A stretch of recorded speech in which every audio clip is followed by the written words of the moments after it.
हुस्ना, वो चीखा था।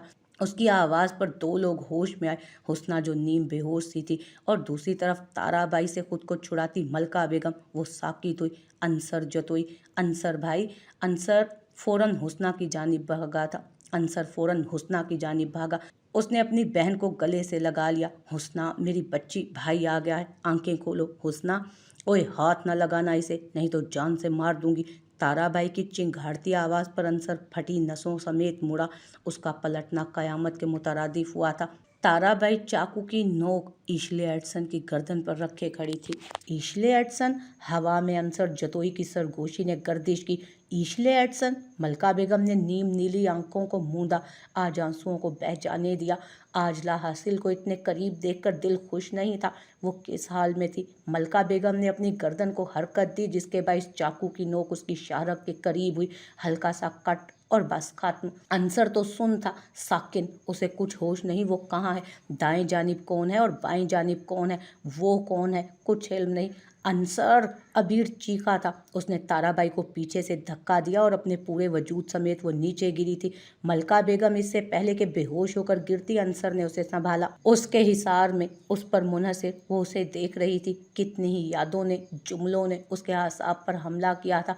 अंसर, नहीं करो मेरे साथ ऐसा, मैं मर जाऊंगी, प्लीज। वो बेबस हुआ। अंसर, नहीं नहीं, मुझसे शादी कर लो। चटाख। अंसर ने थप्पड़ उसके नाजुक गाल पर मारा था और वो रोने लगी थी। नहीं करो, तरस खाओ मुझ पर, अपने खुदा के लिए ही मुझ पर रहम करो।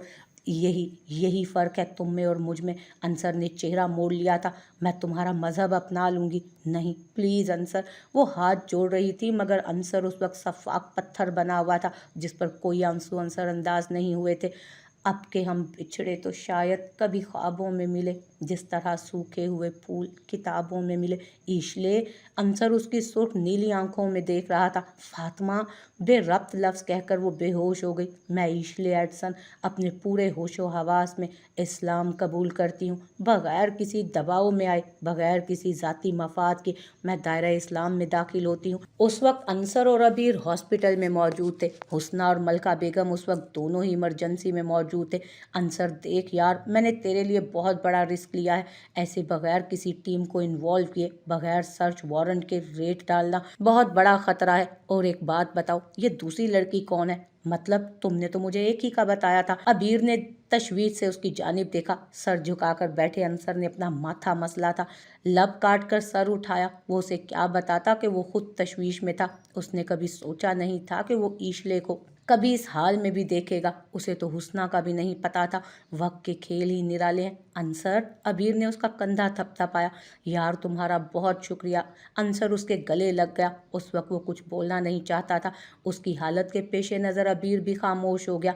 उसने आज से पहले कभी अंसर को इतना बेबस नहीं देखा था। उसे याद पड़ता है, यूनिवर्सिटी के बीच में अंसर और उस कभी नहीं बनी थी। दोनों ही लायक थे, मगर वो बैक बेंचर था, वहीं अंसर टॉपर और टीचर्स का पसंदीदा। उनकी हमेशा लड़ाई होती, मगर बस ऊपर ऊपर से। अंदर से कभी दोनों ने ही एक दूसरे के लिए कोई गलत सोच आपस में अपने दिलों में नहीं रखी। वो 4 साल खुशगवार जिंदगी के साल थे। अंसर जितना लड़कियों के मामले में कंजर्वेटिव था, उतना ही वो दिल फेंक। फिर पास आउट होते वक्त अबीर ने शरीर अंदाज में उसे गले लगाकर कहा था, जानू तुम्हें मिस करूंगा। वहीं दूसरी तरफ अंसर ने चिढ़ कर कहा, इसलिए दुआ है कि वो कभी ना मिले। और फिर अंसर बाहर चला गया। अबीर की ट्रेनिंग स्टार्ट हो गई। दोनों ही अपनी अपनी जिंदगियों में मसरूफ हो गए। फिर आज से तकरीबन 3 हफ्ते पहले यूं ही रेस्टोरेंट में दोनों की मुलाकात हुई। अंसर किसी बिजनेस डील की वजह से वहां मौजूद था, जबकि अबीर लंच करने।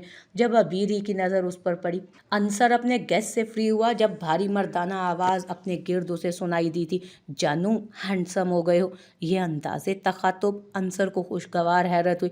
दिल फेंक अबीर उमर, अब इतना भी कोई दिल फेंक नहीं मैं जतोई साहब। अबीर ने आंखें घुमाई। हाँ, कैसे हो? वाह, आज तो कोई हमसे मिलकर बहुत खुश है, अबीर ने शरीर अंदाज में कहा। काफ़ी अरसे बाद मिले हो ना? और सुनाओ मुकाबलेबाज, कितनी कंपनियां खोली? उसने हंसकर कहा, अंदाज छेड़ने वाला था। ये कंपनियां खोलते नहीं हैं हम, बंद करवाते हैं। एएसपी अबीर उमर अपना कॉलर सीधा करके इठलाकर बोला, वाओ, क्वाइट इंटरेस्टिंग। ये तो तय था वो दोनों एक दूसरे की तारीफ हरगिज नहीं करेंगे। अच्छा, और बताओ, उसी दिन दोनों के नंबर भी एक्सचेंज हुए थे। दादी, आपने मुझे कहा था अंकल और आंटी अपने किए पर शर्मिंदा हैं, वो दाऊद को कबूल कर चुके हैं और मैं यहाँ पर सिर्फ दाऊद की वजह से मौजूद हूँ। अगर यही हाल रहा तो मैं दाऊद को लेकर यहाँ से चली जाऊँगी। मैं उन्हें हरगिज़ दुखी नहीं देख सकती। यहाँ लाने का मकसद उनका असली मकाम दिलाना है उन्हें। विरासत दौलत की ज़रूरत ना मुझे है और ना ही दाऊद को। दोपहर के वक्त जब लॉन में दादी अकेली थी, किश्वा वहाँ पहुँची। बेटा, ये दुख बर्दाश्त नहीं कर सकूंगी मैं। अभी तो अपने पोते को प्यार से सीने से भी नहीं लगाया, तुम ले जाने की बातें कर रही हो। मैं अलीम से आज ही बात करूंगी। तुम यकीन करो, मैं झूठ नहीं बोल रही हूँ। मैं उस दिन जतोई हाउस में भी अलीम की रजामंदी के साथ अपने पोते को देखने की तड़प में ही आई थी। दादी, ये क्या कह रही हैं? उन्हें हाथ जोड़ता देख वो पशेमान हुई, मगर दाऊद को कभी दुखी नहीं देख सकती थी वो। जी दादी, आपके एक पेशेंट का नर्वस ब्रेकडाउन हुआ है और दूसरे की कंडीशन भी स्टेबल नहीं, और जिनका नर्वस ब्रेकडाउन हुआ उनके जिस्म पर तशद्दुद के बहुत गहरे निशान हैं।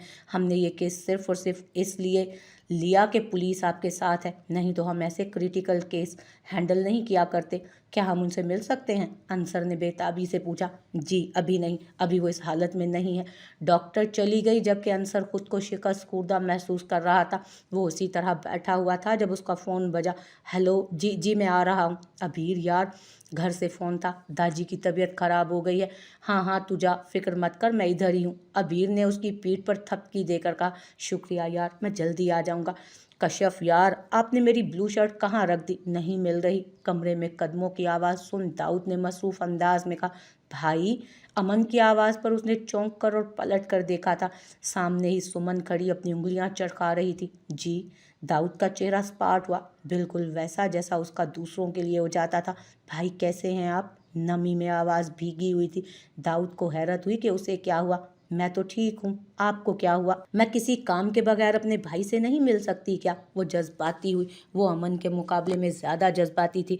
दाऊद परेशान हुआ, इस सिचुएशन को कैसे फेस करे। किश्वा भी कमरे में नहीं थी, जबकि कमरे में आती किश्वा बाहर ही रुक गई थी। वो दाऊद को वक्त देना चाहती थी उसके नए रिश्तों के साथ। भाई मैं जाऊं अगर आप कंफर्टेबल नहीं हैं तो? उसने दुखी लहजे में कहा। हाँ नहीं, मेरा मतलब तुम्हारी तुम्हारी ट्विन कहाँ है? दाऊद को समझ नहीं आया कि वो क्या कहे। अमन, बड़ी मुश्किल से छुप कर आई हूँ यहाँ आपसे मिलने, नहीं तो अगर वो आ जाती ना तो उसने मुझे आपसे बात ही नहीं करने देनी थी, खुद ही बोलते जाना था। आपको पता है भाई, हम दोनों ने आपको कितना मिस किया। दादी बताती थी कि आप दूसरे शहर में रहते हो। आपको पता है, मेरी दोस्तें जब अपने अपने भाइयों का रोब झाड़ती थी तो मेरा दिल किया करता था कि आपको शहर से गांव ले आऊं। दादी कहती हैं अब आप वहां काम करते हो इसलिए इधर नहीं आ सकते, मगर अब तो भाभी भी आ गई, अब तो आप कहीं नहीं जाओगे ना? उसके हाथों को थामे वो कितने मान से पूछ रही थी। अभी वो कुछ कहता अमन आंधी तूफान बनी अंदर आई। झूठी मक्कार, मुझे बताए बगैर भाई के कमरे में आ गई। भाई, इसने मेरे खिलाफ क्या कहा? मैं छोड़ूंगी नहीं इसे, बदतमीज। मत लड़ो बच्चों की तरह। भाई हम बच्चियां नहीं, दोनों ने एहतजाज किया। मेरे लिए तो बच्चियां ही हो, वो हंसकर बोला। भाई इस चुड़ैल को छोड़ो, मुझे जो मर्जी कह ले। समन चहकते हुए उसके पास आई। मैं क्यों चुड़ैल? मैं भी भाई का बच्चा आज से। क्यों भाई? जो मेरा बच्चा कहे। बाहर खड़ी किश्वा आसूदगी से मुस्कुराई। ये क्या कह रही हैं आप ताई जान? आप होश में हैं? मुझे बच्चा पैदा करने के लिए ब्याह कर लाई थी आप यहाँ, पर अभी शादी को महीना नहीं हुआ कि बच्चों की रट लगा दी आपने। वो अपने आपे से बाहर हुई थी। तमन्ना, बच्चे मैंने कब रट लगाई बच्चे? मैं तो बस वैसे ही फायजा से बात कर रही थी कि एक आध साल में इस घर की सारी खामोशी टूट जाएगी। तो और क्या मतलब लूँ मैं इस बात का? और एक आध साल क्या, 5 साल तक ऐसा बिल्कुल मत सोचिएगा, और ना ही ऐसा कुछ होगा। वो पैर पटक कर मुड़ी मगर पीछे खड़े अंसर को देख कर रुकी, मगर फिर उसके पास से निकलती अपने पोर्शन की जानिब बढ़ गई। अंसर दुखते सर के साथ दाजी के कमरे की जानिब बढ़ गया। अभी उसमें इतनी हिम्मत नहीं थी कि वो तमन्ना से लड़ता। दाजी क्या हुआ, सब ठीक है ना? अंसर ने उनका ब्लड प्रेशर चेक करते हुए उनसे फिक्रमंदी से पूछा। बस बेटा, पता नहीं जी क्यों घबरा रहा है। मैं चाहता हूँ मेरे बच्चे मेरी नज़रों के सामने रहे। पता नहीं हमारी हुस्ना कब मिलेगी। दाजी ने अफसुर्दगी से कहा। हमारे अलावा भी आपके और 2 बच्चे हैं दाजी, जो आपसे दूर हैं, मगर उनकी आपको कोई फिक्र नहीं है। अंसर तासुफ से कहता उठा। मैं तमन्ना को भेजता हूँ, वो सूप लेकर आती है, वो पी लें। दवाई देता हूँ आपको, मैं आपको फिर दवाई देता हूँ। मर जाऊंगी मगर इज्जत को आंच नहीं आने दूंगी। हुस्ना के जुमले उसके कानों के गिर्द गर्दिश कर रहे थे। वो जितना झटकता ये जुमला फिर दिमाग में बजता। लगता है अबीर साहब नींद सर को चढ़ गई है, चलो कॉफी का एक पैग लगाते हैं। वो कसलमंदी से उठकर कैंटीन की तरफ रुख कर गया। दादी के लिए सूप बना उठकर तमन्ना। अंसर ने फटते सर के साथ कमरे में दाखिल होते कहा, हाँ ना, मैं नौकर लगी हूँ घर वालों की, किसी ना किसी को कुछ ना कुछ चाहिए ही होता है हर वक्त। वो चीखी, मेरा दिमाग खराब मत करो तमन्ना। वो गहरा सांस भरकर सख्त लहजे में कहता वॉशरूम में बंद हुआ। ये दोनों माँ बेटा ही पागल हैं। दादी को भी यही पागल मिला था मेरी शादी करवाने को। तमन्ना भी पाँव पटक कर कमरे से बाहर निकल गई। आंखें खोलते ही पूरे जिस्म में दर्द का एहसास हुआ। तेज रोशनी के बाइस आंखों के खुलिए चंद मिनट के लिए बेनाई से महरूम हुए। कुछ देर पहले का मंजर दिमाग में चला। आंखें फिर गीली होने लगी। दिल किया काश वो यहाँ से भाग जाए। हाँ, काश उसे बचाने वाला अंसर जतोई ना होता। काश वो उसे दोबारा ना मिलने आए। काश वो उसे फिर बेसहारा छोड़कर गायब हो जाए। काश, मगर हर काश पूरा तो नहीं होता ना। दर्द से कराहते जिस्म समेत उसने मुसलसल हाथ को अजियत देती ड्रिप की पिन को हाथ से निकालकर बाहर किया।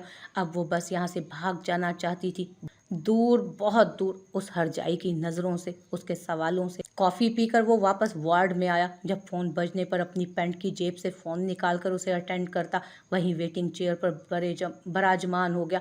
अस्सलामुअलैकुम अम्मा जी। जी मैं ठीक हूँ, सब ठीक, आप बताएं। अबीर पुत्र कब घर आएगा? अम्मा जी की कमज़ोर आवाज़ सुन अबीर ने एक नज़र आईसीयू वार्ड पर डाली। अम्मा जी आज रात शायद ना आ सकूं, आप दवाई वक्त पर लेकर खाना खाकर सो जाना, मेरा इंतज़ार मत करना, चाबी है मेरे पास घर की। अच्छा पुत्र सही। अम्मा ने फ़ोन काटा। जब नर्स उजलत से आईसीयू से बाहर निकली, लड़की का भाई कौन है? नर्स की आवाज़ में बुड़बुड़ाहट थी। जी जी। अबीर खड़ा हुआ। देखें आपकी पेशेंट की तबीयत बिगड़ रही है, आप अंदर आएँ। अच्छा अच्छा, मैं आता हूँ। अबीर को समझ ना आया कि वो नर्स की, लेकिन वो नर्स के पीछे पीछे अंदर को चल पड़ा। भाई भाई, वो तड़प रही थी, बिलाखिर बेहोश हो गई। अबीर ने फौरन रूम से निकलकर अंसर को कॉल मिलाई।